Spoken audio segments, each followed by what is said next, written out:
Hello there, and welcome to my channel, Novice Modelling in a Midlife Crisis. My name's Andy, and today I'm going to do a little follow-on from a video I did about 10 days ago, which I called, Is This the Worst 172 Model Ever? Now, in that video, I was talking about this Ventura Spitfire Mark II, and being a bit of a novice and not really knowing what I was talking about, quite rightly, a few nice people kind of put me in my place about this and let me know that this is actually a kind of rare kit that was produced in small scale numbers for people who are looking for rare and hard to find marks of various aircraft.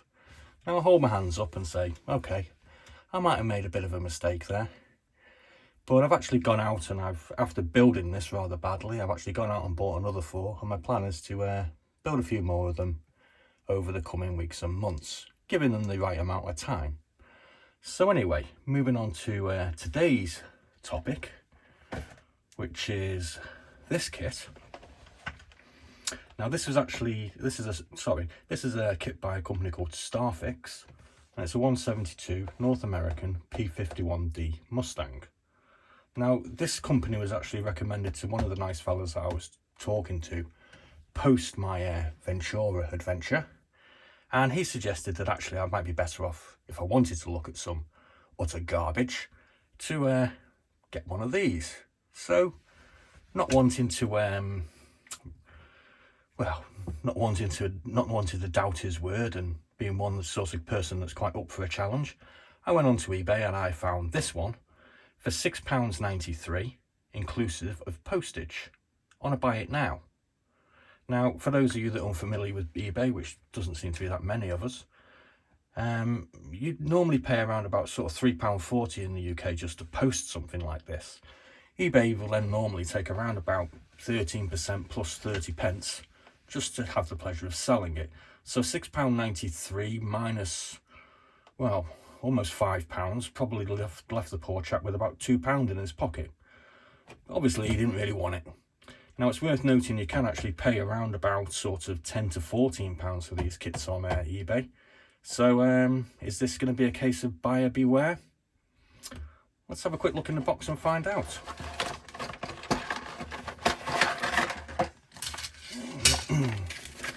As you can see, we get some instructions, which is great.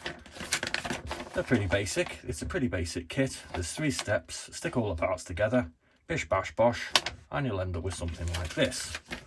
That's kind of the hope, I guess. We've got some decals. Now this is this kit was originally produced in 1967. That's when the first mold was produced for it.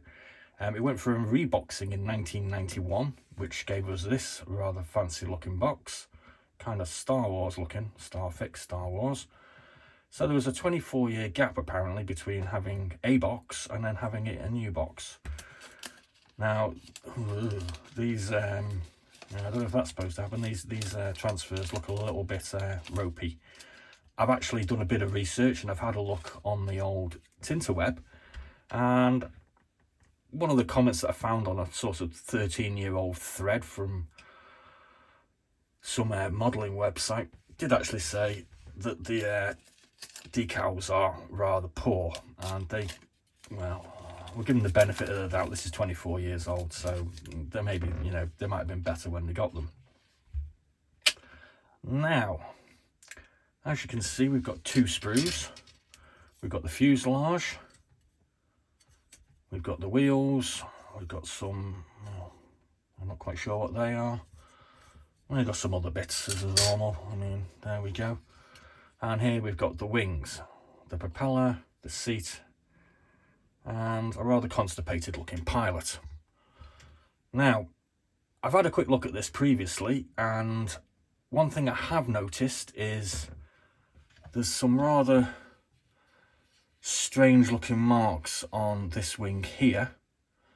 And to be quite honest with you, it kind of, to me, looks a bit like someone's got a pubic hair trapped in the moulding process. But we'll talk about that a bit later. It's not very nice to look at anyway. Now on the threads that I've actually discovered, which there's few and far between, Starfix doesn't even register any interest on Wikipedia, there have been some interesting stories that I found about people having to put 4 or 5 coats of paint on these things just to get the paint to adhere. Now if you have a look at the actual painting of what's on the box, you'd think that they'd want to get the best looking model that they could, and this doesn't look that great to me. I mean, I don't know, maybe I'm being overcritical, maybe the fact that I can't do painting at the moment, you know, it's unfair of me to judge. I think we'll leave it at that. Now I'm just going to read out one of the more amusing comments that I found, and this was from a guy called Merlin, and this was on uamforg.co. Basically it says, RE Starfix, interesting. So whilst many will openly scoff at the Starfix, few actually possess them. I've never heard of them before. This gentleman told me about it, so he's got a point. And the reply to his comment was, what's your point?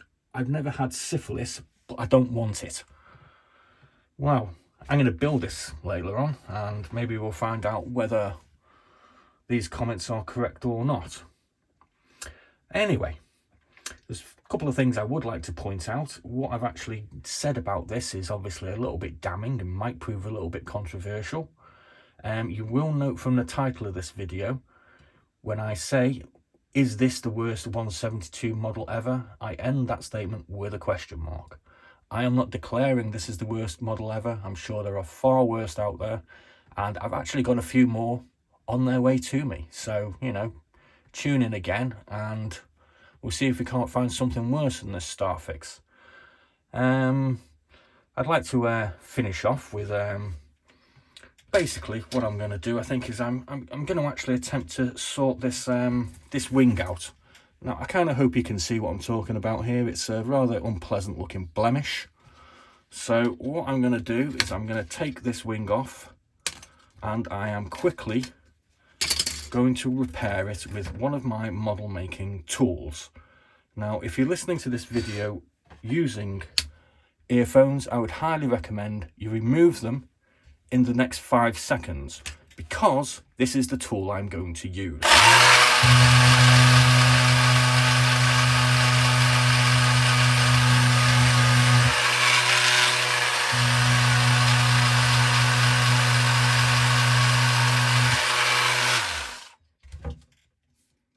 And even with the Black & Decker sander, I can still see the imperfection in the wing. Sorry to the purists out there, but I kind of agree with the guy that pointed me in the direction of these kits. This is a piece of garbage. Anyway, thanks for tuning in. I hope you've enjoyed my video. Questions and suggestions are welcome. Please like and subscribe and join me for my model building ride. Be seeing you.